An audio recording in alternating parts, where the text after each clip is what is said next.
Hi kaibigan! Alam mo ba, minsan hindi mo kailangang habulin ang taong umalis. Dahil ang katahimikan mo, yun mismo ang magpapabalik sa kanya. Marami ang natutong maghabol, pero kakaunti lang ang natutong magpatahimik at magpakalakas. Kaya sa video na ito, pag-uusapan natin ang isang napakalalim na paksa. Gawin mo ito pag iniwan ka ng babae, tiyak babalikan ka niya. Pero bago tayo magsimula, kaibigan, nais ko i-shoutout at i-congratulate ang napili sa ating GCash giveaway noong isang linggo. Salamat sa suporta kaibigan. At sa mga sumali, maraming salamat din sa inyo. At abangan ang mga susunod nating giveaway. At kung bago ka dito sa ating channel kaibigan, maaaring i-comment mo sa baba kung taga saang lugar ka kaibigan. At welcome sa ating channel kapatid. At kung gusto mong matutunan kung paano maging isang stoic na lalaki, yung kalmado sa gitna ng sakit, marunong magpigil at may lakas na hindi kailangang ipakita, mag-subscribe ka na at samahan mo ako sa paglalakbay na ito ng disiplina, karunungan at tunay na pagkalalaki. Kaibigan, kapag iniwan ka ng babae, normal lang na masaktan. Normal lang na malito, magtanong at manghina. Pero tandaan mo, hindi mo kailangang magmakaawa para bumalik siya. Ang pinakamakapangyarihang gawin mo sa panahon ng pag-iiwan ay ang huwag maghabol. Ang babae, kaibigan, hindi bumabalik sa lalaking nagmakaawa. Bumabalik siya sa lalaking nagbago. Yung lalaking natutong tumahimik, mag-ayos ng sarili, at ginawang sandata ang sakit para maging mas matatag. Kasi sa totoo lang, kapag iniwan ka, binigyan ka lang ng pagkakataon para patunayan kung sino ka kapag wala na siya. Maraming lalaki ang gumagawa ng lahat para mapansin ulit. Mga mensaheng paulit-ulit, mga post na puno ng lungkot, o mga parinig na sana'y makita niya. Pero kaibigan, hindi iyon ang daan para balikan ka. Ang tunay na daan ay sa katahimikan, sa self-respect, sa pagbangon mo nang hindi mo siya sinisisi. Dahil kapag nakikita ng babae na kaya mong maging buo kahit iniwan ka, doon siya nagsisimulang magtanong, bakit parang mas naging maayos siya nang wala ako? Ayon kay Marcus Aurelius, the best revenge is not to be like your enemy. Kaya kung iniwan ka, huwag mong gayahin ang pananakit niya. Gamitin mo ang sakit bilang inspirasyon para maging mas mabuting bersyon ng sarili mo. Hindi para ipamukha sa kanya, kundi para sa kapayapaan mo. Ngayon kaibigan, narito na ang 10 bagay na pwede mong gawin pag iniwan ka ng babae. Una, tanggapin mo muna ang sakit ng walang drama. Kaibigan, huwag mong pigilan ang lungkot. Hindi pagiging mahina ang maramdaman ito, pero ang pagkakaiba ng stoic na lalaki ay marunong siyang tanggapin ng tahimik. Hindi siya naghahanap ng simpatya. Hindi siya nagpo-post ng kalungkutan. Tahimik niyang nilulunok ang sakit at ginagamit iyon bilang gasolina para mas lumakas. Ayon kay Marcus Aurelius, kung ikaw ay nabibigla sa anumang bagay na panlabas, ang sakit ay hindi dahil sa bagay mismo, kundi sa iyong pag-aakalang ito. Hindi ang pag-iwan ang sumira sa iyo, kundi ang paraan ng pagtingin mo rito. Pangalawa, huwag mong ipakita na gumuho ka. Ang mga babae ay naa-attract sa lalaki na marunong tumayo kahit iniwan. Hindi dahil gusto niyang makita kang okay agad, kundi dahil gusto niyang maramdaman na hindi mo siya ginawang mundo mo. Kapag nakita niyang kahit wala siya, ay kayang umikot ng buhay mo, unti-unti siyang maiintriga at doon nagsisimula ang pagbalik ng interes. Pangatlo, magbago, pero hindi para sa kanya. Kaibigan, maraming lalaki ang nagbabago para lang mapansin ulit ng babaeng umalis. Pero ang stoic na lalaki, nagbabago para sa sarili niya. Hindi para ipakita sa kanya kung anong nawala, kundi para maramdaman mo kung gaano kalawak pa pala ang kaya mong maabot. Ang pinakamalakas na ganti ay hindi selos, kundi pag-angat. Pang-apat, Alamin kung bakit siya umalis. Pero, huwag mo siyang sisihin. Ang lalaking marunong umamin sa kakulangan, lumalakas.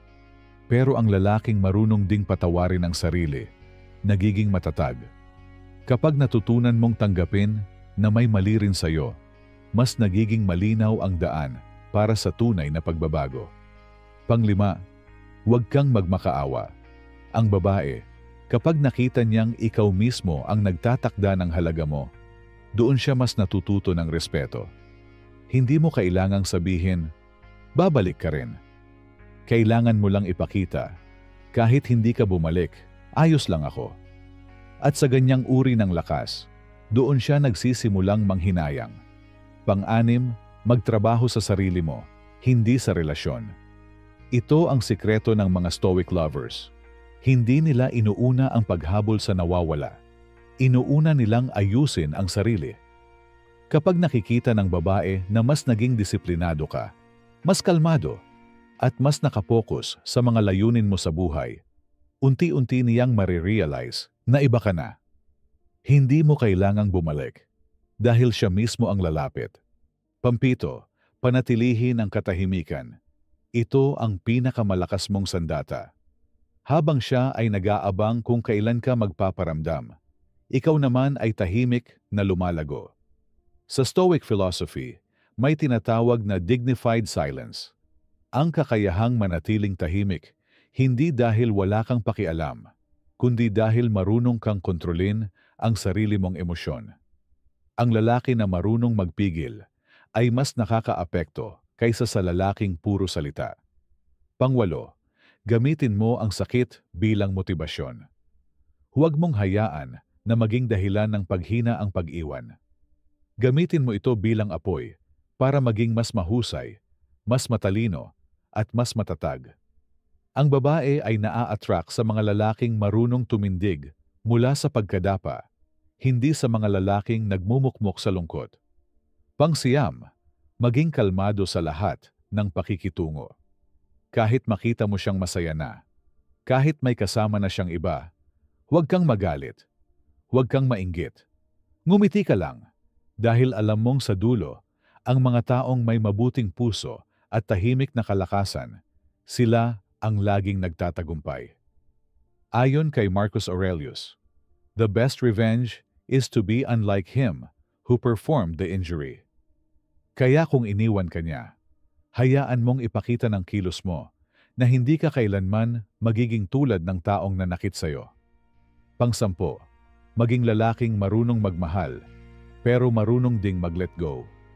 Ang tunay na lalaki ay hindi takot mawalan, dahil alam niyang kung siya talaga ang para sa babae, babalik ito, hindi dahil hinabol mo, kundi dahil nakita niya na hindi mo kailangan siyang habulin. Ang respeto mo sa sarili ang pinakamalakas mong magnet. Kaibigan, tandaan mo ito. Hindi mo kailangang ipilit ang sarili mo sa taong piniling umalis. Ang tunay na halaga mo ay hindi kailanman nakadepende sa presensya ng ibang tao. Kapag natutunan mong mahalin ang sarili mo kahit wala siya, doon niya marirealize ang totoong nawawala sa buhay niya. Ang babae ay hindi bumabalik dahil na-miss niya ang dating ikaw. Bumabalik siya kapag nakita niyang mas minahal mo ang sarili mo pagkatapos niyang umalis. Kaya imbes na magmakaawa, magbago. Imbes na maghabol, maghilom. Imbes na magparinig, manahimik.